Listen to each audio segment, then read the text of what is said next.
My car cranked slow, then just clicked and wouldn't start. I was already picturing a new battery and a tow, but it turned out the battery was fine. The real problem cost me about $6.15 in the driveway. Most people clean it wrong, and the problem comes right back. And I'll show you how to do it so it stays gone. Stick around, because I'm covering several cheap battery and starting fixes, not just one. Let me be straight, because that's the whole point here. This fix works when your battery is fine, but the connection is bad. Corrosion and loose clamps choke the electricity flowing out of a perfectly good battery. Clean that up, and the car starts like new.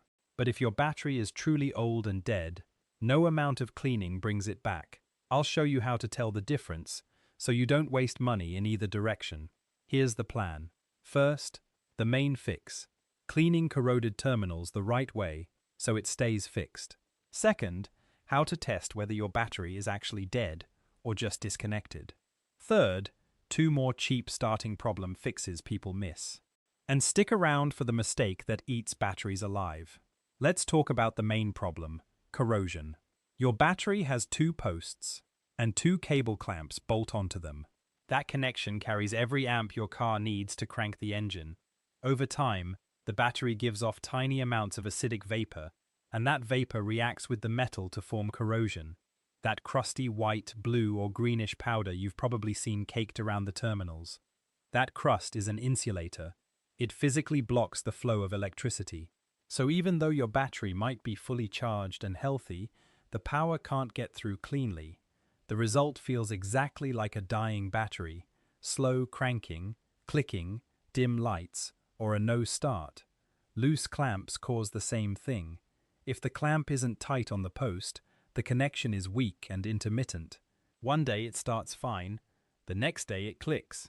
And that on and off behavior is a classic sign the problem is the connection, not the battery itself.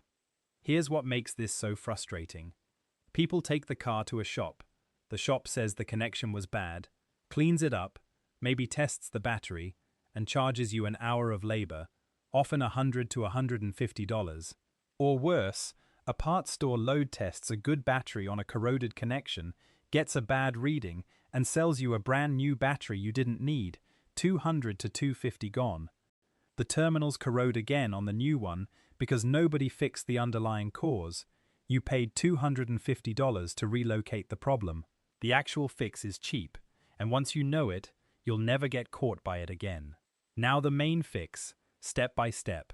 Here's what you need: a wire brush or a dedicated battery terminal cleaning brush, which costs around $5 to $8 at any parts store. A wrench that fits your terminal clamp bolts, usually 8, 10, or 13 millimeter. Gloves, and eye protection. For cleaning, you can use a battery terminal cleaner spray for a few dollars, or a simple paste of baking soda and water, which neutralizes the acid.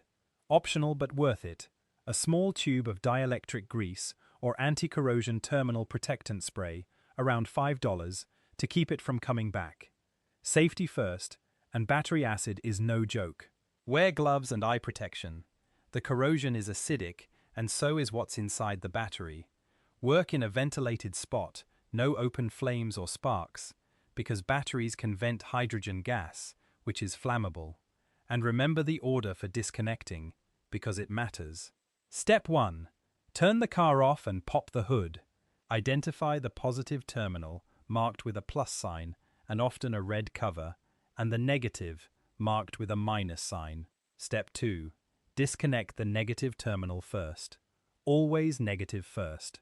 Loosen the clamp bolt and work the clamp off the post. Doing negative first reduces the risk of a short if your wrench touches metal. Then disconnect the positive. Step 3. Inspect. If you see heavy corrosion, this was very likely your problem.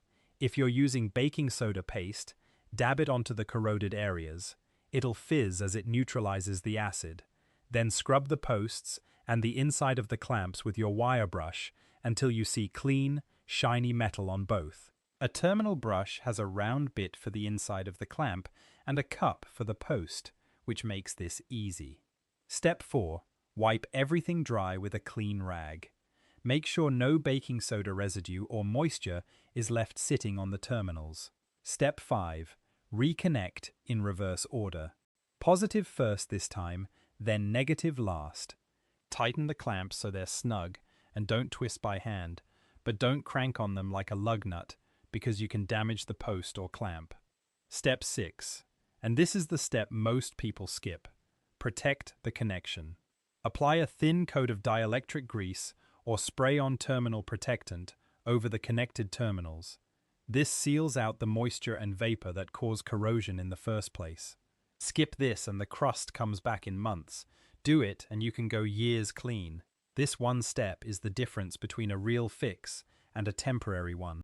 Step 7. Start the car. If corrosion was the issue, it should fire right up, often noticeably stronger than before. So what should you realistically expect? I'll undersell it on purpose. If your slow crank or no start was caused by corroded or loose terminals, this fix very often brings the car right back to normal starting, immediately. That's the satisfying win, and it's common, because corroded terminals are one of the most frequent starting problems out there. But I'm not going to promise it fixes every no start, because it won't. If your battery is genuinely old, think 4 to 6 years or more, or it's been deeply drained many times, cleaning the terminals might help a little or not at all, because the battery itself is worn out. Cleaning a connection can't restore a battery that's lost its capacity. The good news is, you've now ruled out the cheap common cause for $6 before spending $250.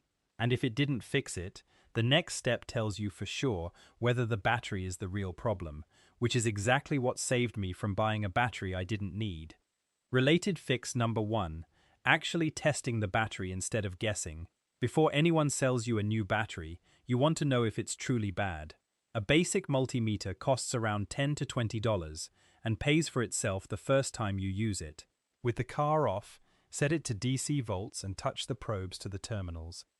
A healthy rested battery reads around 12.6 volts, around 12.4 is okay, around 12.2 is low, and 12.0 or below means it's significantly discharged. Then start the car and check again. With the engine running, you should see roughly 13.7 to 14.7 volts, which tells you the alternator is charging.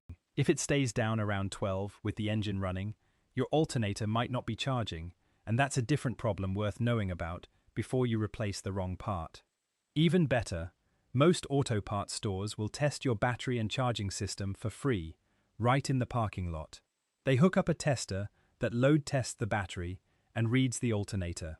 Just make sure your terminals are clean first, because a corroded connection can make a good battery flunk the test. That's how people get talked into batteries they don't need. Clean first, test second. This one habit can save you a couple $100 and point you at the real culprit instead of a guess. Related fix number 2. Parasitic drain and a simple battery maintainer. Here's a scenario lots of people know. The car sits a few days and the battery's dead, but it seems fine when driven daily. That's often a parasitic drain, something pulling small power while the car is off, like a dome light staying on, a bad accessory, or just a battery that's weak enough that normal standby draw kills it overnight. The cheap first move, check that all your interior lights, trunk light and glove box light actually turn off. A stuck courtesy light can drain a battery overnight, and that's a free fix.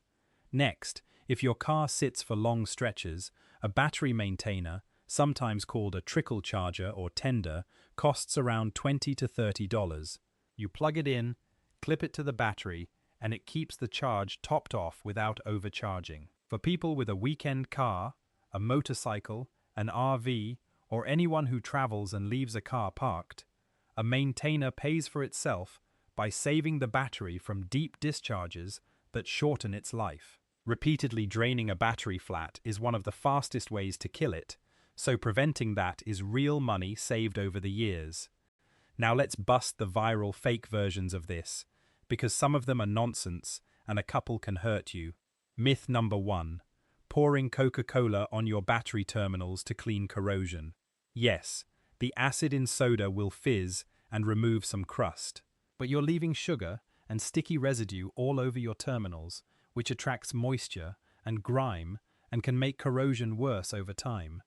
Baking soda and water neutralizes acid without the sugary mess and costs almost nothing. Use that instead. Myth number 2. The idea that tapping or hitting the battery or starter with a hammer is a real fix. Occasionally smacking a starter gets a worn one to engage one more time, but that's a dying starter symptom, not a fix, and it's a sign to replace the starter, not a trick to rely on. Banging on a battery accomplishes nothing good and risks damage. Myth number 3. That you can fully recharge a dead battery just by idling the engine for a few minutes. Idling charges very slowly. A deeply drained battery needs a real drive or, better, a proper charger to recover, and even then, a battery that drained because it's worn out won't truly bounce back.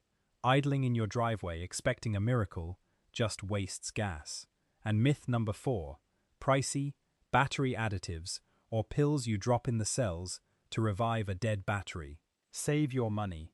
For a normal sealed battery, these don't deliver reliable, lasting results, and messing with the cells on a sealed battery isn't something to gamble on. If the battery's shot, replace it. Let's cover the common mistakes that cost people money or damage parts. Mistake 1. Disconnecting in the wrong order. Negative off first, positive on last. Get that habit down to avoid shorts. Mistake 2. Skipping the protectant. If you clean the terminals but don't seal them, you'll be doing this again by next year. The dielectric grease or spray is what makes it last. Mistake 3. Over-tightening the clamps and cracking a terminal or stripping the bolt. Snug and secure, not gorilla tight. Mistake 4. Not cleaning the terminals before a parts store test, then getting sold a battery you didn't need because the dirty connection faked a bad reading. Mistake 5. Ignoring why the battery keeps dying. If you clean and protect, and it still goes flat, stop replacing batteries and find the drain or check the alternator. Throwing new batteries at a charging problem is just feeding money into a hole. Here's the honest caveat. These fixes are perfect for corroded terminals, loose connections, and ruling out a battery before you buy one. But some symptoms point to bigger issues. If your battery is several years old and failing load tests, it's time to replace it, and that's normal wear, not something to fight. If your alternator isn't charging, if you smell rotten eggs near the battery, which can mean it's overcharging or failing, if the case is swollen or leaking, or if you have electrical gremlins you can't trace, get a professional involved. A swollen or leaking battery especially should be handled carefully and replaced. Cheap fixes are for connections and prevention, not for a battery or charging system that's actually done. Let's recap. A lot of dead battery no-starts are really corroded or loose terminals, and a $6 brush plus a little protectant fixes that in 15 minutes, saving you a $250 battery you didn't need. A cheap multimeter or a free parts store test tells you whether the battery's truly bad, and a battery maintainer keeps a parked car from killing its battery in the first place. If this saved you money, hit like and subscribe, because the next video is one a lot of you asked for: how to tell the difference between a bad battery, a bad alternator, and a bad starter in under 5 minutes, so you replace the right part the first time. I'll see you there.